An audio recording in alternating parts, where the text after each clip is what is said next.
하나님께서 우리에게 주신 말씀은 요한복음 3장 22절로부터 30절 말씀입니다. 요한복음 3장 22절로부터 30절 말씀입니다. 그 후에 예수께서 제자들과 유대 땅으로 가서 거기 함께 유하시며 세례를 베푸시더라.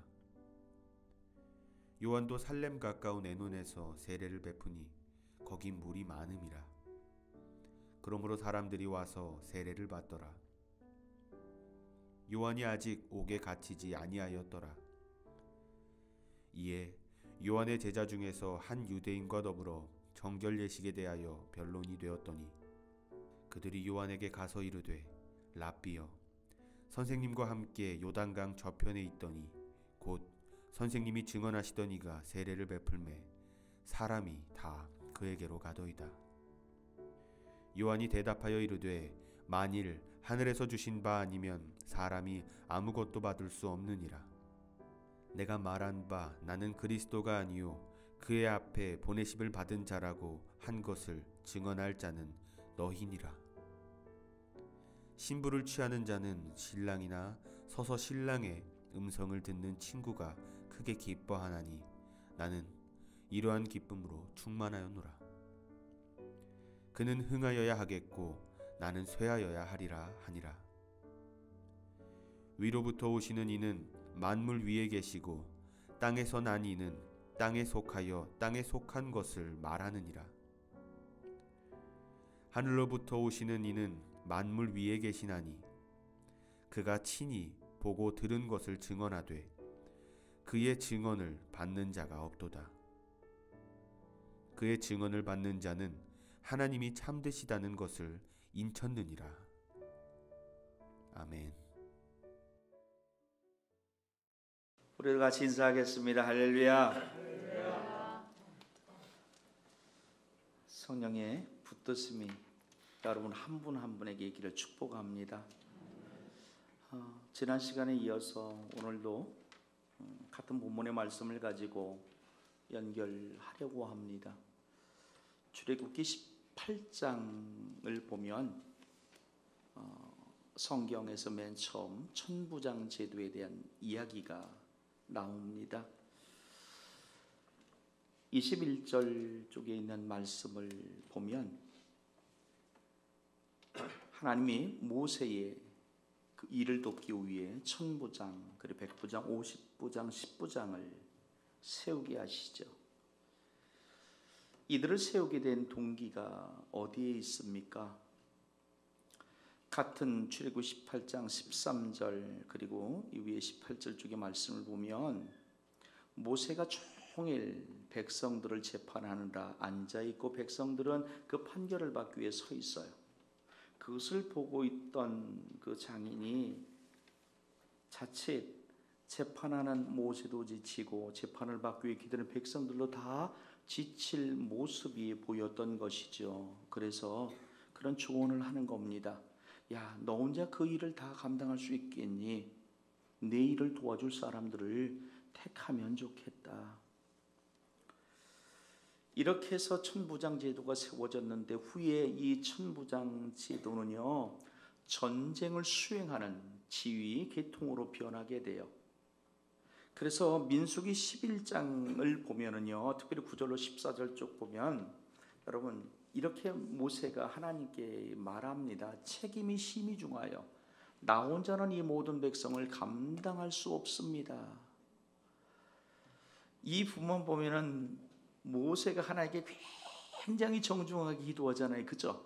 그런데 이 전체 부분을 한번 보시면은요, 애굽에서 나온 이스라엘 백성이 모세를 그리고 하나님을 원망하는 내용이 얼마나 많은지 몰라요. 판결 받으러 왔는데 판결 잘 나온 쪽도 불만이고요, 그렇지 않은 쪽도 불만이, 모든 게 다 불만인 거예요. 그래서 모세가 하나님께 이렇게까지 얘기해요. 내가 나았습니까? 내가 나았습니까? 그리고 더 나아가 이렇게 말이죠. 하나님, 나 여기서 그냥 죽겠습니다. 그때 하나님이 바로 그 기도를 들으세요. 그 불평을 다 들으세요. 그러면서 민수기 그 11장 16절 17절의 말씀을 보면은 야, 그렇다면 이스라엘 노인 중에서 내가 알기로 백성의 장로와 지도자가 될 만한 사람 70명 좀 세워라. 선택해라. 그럼 내가 그들에게 성령을 주어 그들로 예언하여 너희를 돕게 하겠다. 아멘. 그래서 모세는 광야 길에서 천부장 제도와 이 70장로들을 통해 가지고서 함께 하나님의 일을 감당해 나가는 것을 보게 돼요. 초대교회 또한 다르지 않아요. 고린도전서 12장 27절의 말씀을 보면 우리를 그리스도의 몸이요 각 지체라고 설명을 해요. 오늘 또한 다르지 않아요. 오늘 우리의 삶의 자리에서 이 교회 공동체도 그 초대교회 때와 똑같습니다. 그런데 똑같다고 하는 얘기는 바꿔 말하면 모세 시대 때와 같이 초대 공동체와 같이 지금도 그 지체들의 역할을 놓고 때로는 분쟁이, 때로는 다툼이, 크고 작은 일과 세움의 불협화음도 존재한다라는 것이에요. 요한복음 3장의 말씀을 한번 보십시오. 시작이 어떻게 되고 있습니까? 예수님과 세례 요한이 같은 일을 하고 있죠. 세례입니다. 25절의 말씀을 보면은 당시 요한의 제자 면목과 유대인들 사이에 정결 예식 즉 이 물로 죄 씻음 받는 이 문제로 논쟁이 생기게 되었던 것 같습니다. 그리고 그 논쟁은요, 요한의 제자들이 유대인들과의 그 말 싸움에서 이기는 모습을 보이고 있어요. 그러다 보니까 유대인들이 아마 예수님의 그 제자들의 세례를 들고 나왔지 않았을까 싶습니다. 요한의 세례와 예수님의 세례. 그것을 우리는 어디서 알 수 있어요? 26절의 말씀을 보겠습니다. 그들이 요한에게 가서 이르되 랍비여 선생님과 함께 요단강 저편에 있던 이 곧 선생님이 증언하던 이가 세례를 베풀매 사람이라 그에게로 가더이다. 논쟁에 대한 보고를 세례 요한 그 스승에게 할 때에 예수님의 세례 사역에 대한 이야기를 보고하고 있습니다. 조금 더 나가서요, 요한복음 4장 2절에 보면 세례는 예수님의 제자들이 행했던 것으로 기록되고 있습니다. 요한의 제자들이 생각할 때에 예수님은 그들의 스승인 세례 요한에게 세례를 받은 사람이에요. 자기들도 예수님과 같은 위치가 될 수 있었겠죠. 그렇게 생각할 수 있을 것 같아요. 어찌 보면 예수님께 빚진 자입니다. 원조는 세례 요한과 그 제자들이에요. 그런데 자꾸 명성이 예수님과 그 제자들에게로 넘어가는 것 같습니다. 실제로 제자들은 그렇게 말해요. 사람들이 그들에게로 다 가더이다. 더 나아가 제자들은 예수님을 뭐라고 보고하고 있어요? 강 저편에 있더니. 사실 그들이 하는 일이 줄어드는 것이 문제가 아니었죠. 그죠? 이 말씀을 가만히 묵상해 보면 그들에게 왔던 사람들의 줄을모로 세례 주는 일이 줄어든 그것이 문제가 아니라 그 이면에 뭐예요? 그들의 명성이 차츰 줄어들게 된다는 것이에요. 여기에서 변론이 시작되는 겁니다. 이 비교에서 시기, 질투가 나오게 되는 거죠. 오늘 우리들이 살고 있는 삶의 공동체 안에서도 이 신앙 공동체 안에서도 이러한 비교가 존재하죠.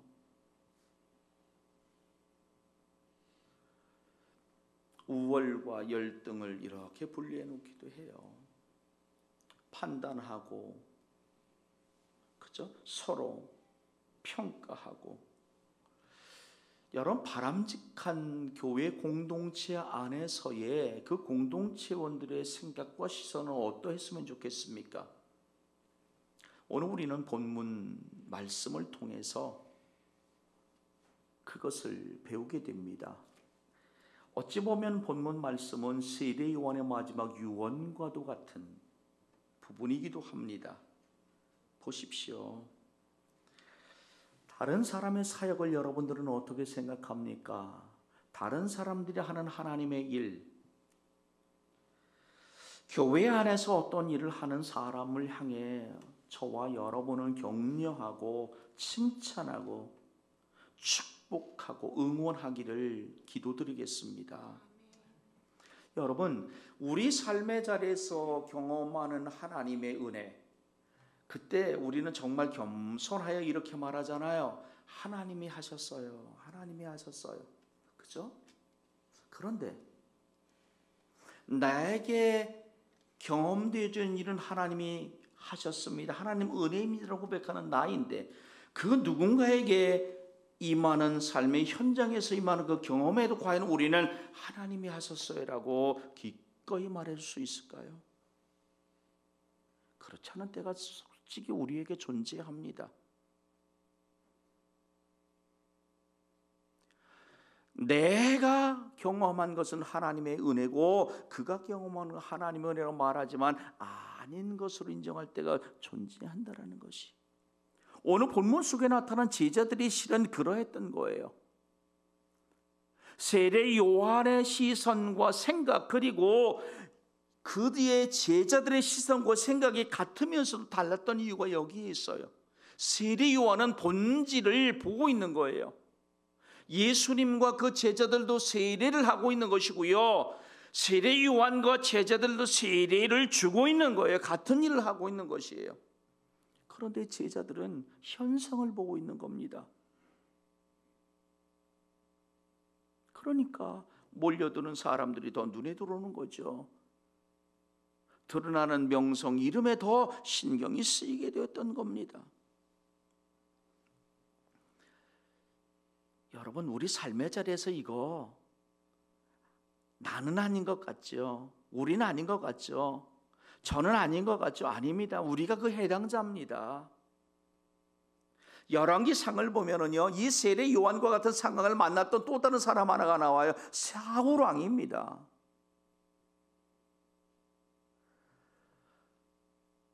블레셋과 전쟁이 일어났습니다. 근데 블레셋에 유명한 장수가 있어요. 누구예요? 골리앗인 거예요. 이 골리앗을 어찌할 수 없을 때 소년 장사죠. 다윗이 물리쳤습니다. 이 사무엘상 18장 1절로 9절 이하에 보면은요, 그들이 성전가를 올리며 들어올 때 여인들이 다 길거리에 나와 춤추며 노래하고 소고치며 경쇠로 이들을 칭송하는데 이렇게 하죠. 잘 아시는 말 뭐죠? 사울은 천천히고 다윗은 만만이라. 그런데 원어로 보면은요 아주 간단하게 기록되어 있는 거 아십니까? 사울은 천이요 다윗은 만이라. 굉장히 강한 거잖아요.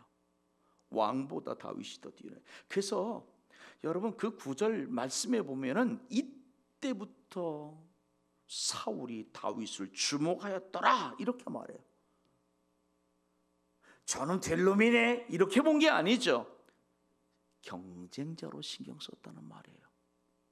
이 상황을 오늘 세례 요한과 그 제자들의 삶의 현장으로 한번 옮겨놔 보세요.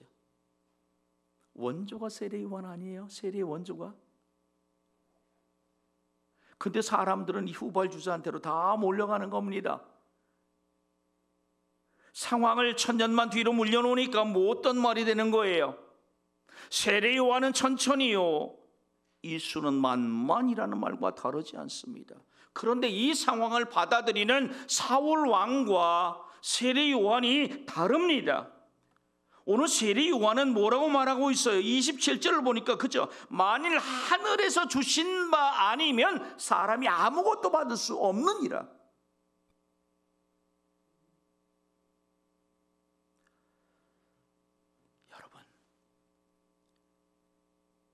사울 왕이요, 세례 요한과 같은 생각과 시선이 있었더라면, 그래서 백성들의 그 환호성, 신하들의 그러한 많은 이야기들에 사울이, 야, 다윗이 행한 그 일 하나님이 함께 하시지 않았으면 어려운 일이야, 이렇게 했었다면 아마 성경의 역사는 또 다른 흐름을 우리에게 보여주지 않았을까. 여러분, 하나님의 일을 내가 하고 안 하고가 중요한 게 아니에요. 그 누가 하고 안 하고가 중요한 게 아니죠. 어떻게 이루어지느냐가 실은 중요한 겁니다.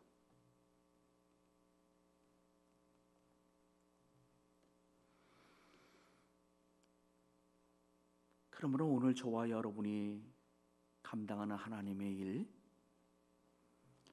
각 지체들의 일을 인정하시는 저와 여러분이기를 축복합니다. 또한 일을 하시는 저와 여러분은 처음의 마음으로 그 일을 감당하시기를 축복합니다. 28절을 보세요. 내가 말한 바 나는 그리스도가 아니요 그의 앞에 보내심을 받은 자라고 한 것을 증언할 자가 너희라. 아예 정리를 해줘요. 야, 지금 너희들의 일은 이거야 라는 것이에요. 스승이 내가 말한 그것을 너희는 증언할 자, 너희도 똑같이 그렇게 하라는 것이죠. 오늘 우리가 하나님의 일을 감당할 때에 감정으로 하는 경우들이 솔직히 있잖아요. 그죠? 그래서 어느 날 베드로와 같은 뜨거운 열정으로 일을 하는 모습을 보이다가도 어느 날은 내 안에 가룟 유다가 한 10명 들어가 있잖아요. 그래서 좌절하고 낙심하고 포기하고 실망하고, 한때 천주교에서 내 탓이요 하는 게 유행했던 적이 있어요. 그죠? 그런데 기독교적 색채를 가지고 있는 낱말, 이런 단어들이요, 밖에 사람들이 더 많이 이용하는 것 같아요. 우리가 실은 사용해야 되는데요. 세상 좋은 말은요 다 술 상표예요. 처음처럼.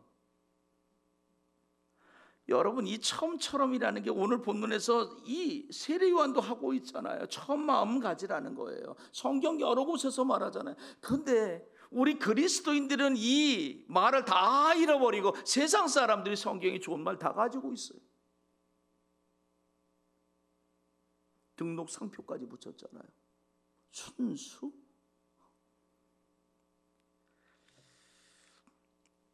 세례 요한은 오늘 우리에게 이렇게 말해요. 나는 그리스도가 아닙니다. 다만 나는 그 앞에 보내심을 받은 자일 뿐입니다. 그러므로 여러분, 오늘 나의 사역이 중요하듯이 그 누군가의 사역이 중요해요. 내가 하는 것이 하나님의 일이듯 그가 하는 것도 하나님의 일임을 인정하세요.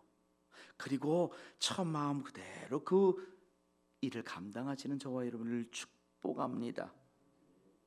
이럴 때 우리 삶의 자리에서 예수님만 드러나게 될 줄 믿습니다. 29절과 30절 말씀에서 신부를 취하는 자는 신랑이나 신랑의 음성을 듣는 친구가 크게 기뻐하나니 나는 이러한 기쁨으로 충만하였노라. 그는 흥하여야 하겠고 나는 쇠하여야 하리라. 우리가 드러나는 것이 아닌 예수님이 드러나는 것입니다. 우리가 영광 받는 것 아니라 예수님이 영광 받아야 된다는 겁니다. 여러분, 우리가 신앙생활 할 때 있어서 이 교회 석관제일교회 하면 정진성이 생각나선 안 돼요. 정진성도 석관제일교회 안에 들어가 있는 사람이에요. 제 이름 잃어버려도 여러분 아무 상관없어요. 우리 목사 이름 뭐지 몰라. 그게 더 실은 좋은 거예요.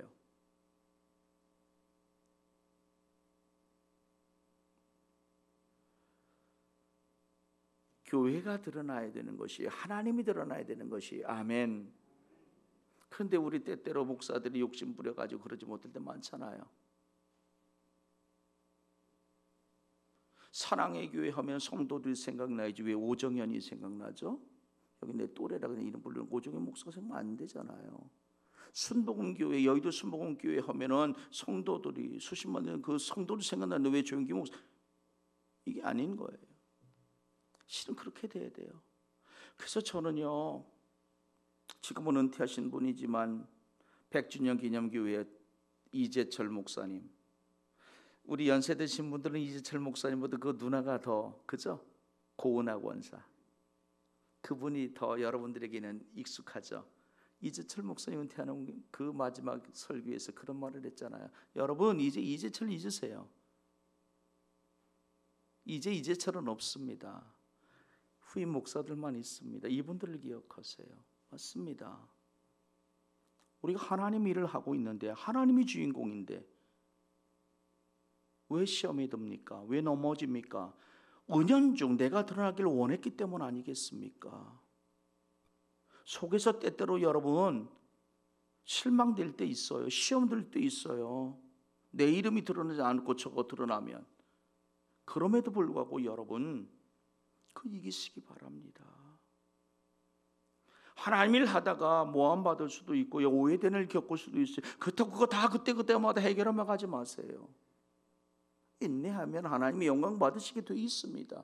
다만 내가 지금 하나님의 일을 하고 있느냐 그렇지 않느냐, 나를 더 드러내기 위한 일이냐 하나님을 더 드러내기 위한 일인, 여러분 여기에 관심 가지세요. 지금 세례 요한은 이것을 우리에게 가르치고 있어요. 내가 하는 일이 나 드러내기 위함이 아니지 않느냐, 너희들이 하는 일이 너희들의 스승된 나를 드러내기 위함이 아니지 않느냐. 하나님이 드러나면 되지 않느냐. 나는 너희들이 얘기하는 그 예수를 드러내기 위해 온 사람이야. 너희는 그 증언자야. 여러분 이거면 됐습니다. 또 나아가 오늘 본문 34절에 보니까요, 귀한 말씀 하나가 있습니다. 하나님이 보내신 이는 하나님의 말씀을 하나니 이는 하나님이 성령을 한량없이 주심이라. 다시 또 성령이네요. 여러분 우리가 못해요. 저도 설교 이렇게 하지만 내려가면 욱하고요, 오죽하면 넘어가겠어요. 참다 넘어가는 거예요. 의사가 그래요. 여러분 그런데 그 말 아세요? 성격 죽이세요라고 대부분 하겠어요? 성질 죽이세요 하겠어요? 의사들이 성격 죽이세요 안 해요. 그죠? 성질 줄이세요 이러대요. 그래서 뒤에 다른 말이 있구나. 뭐가 있어요? 승질머리 줄이세요 이런 말이더라고요. 사랑하는 여러분, 다른 사람의 사역을 인정하세요. 저 마음 그대로 일하세요. 예수님만 드러나게 하세요. 이거 못해요 우리가. 그래서 성령이 하시는 거예요. 성령이, 목사도 못해요. 말 이렇게 하지만 목사가 여러분보다 더 못해요. 그렇게 하니까 오죽하면 하나님이 여기서 저를 통해서 하게 해요. 왜? 나 조금 더 못하게 하려고 지금 여기서 하게 하는 거예요. 하나님은 저기서 지금 그래 너 잘 얘기한다. 그 네 앞에서 네 얘기 듣고 있는 그분들 반의 반 10분의 1만 해도 쫓아가라. 그래서 이 말씀하게 하는 거예요. 여러분 옆에 있는 분들 좀 보세요. 내가 잘 배울게요 라고 한 번만 더 인사해 주세요. 그분한테 한 번만 더 이렇게 인사해 주세요. 참 잘하고 있습니다. 네, 하나님만 드러나면 됩니다. 하나님만 드러나면 됩니다.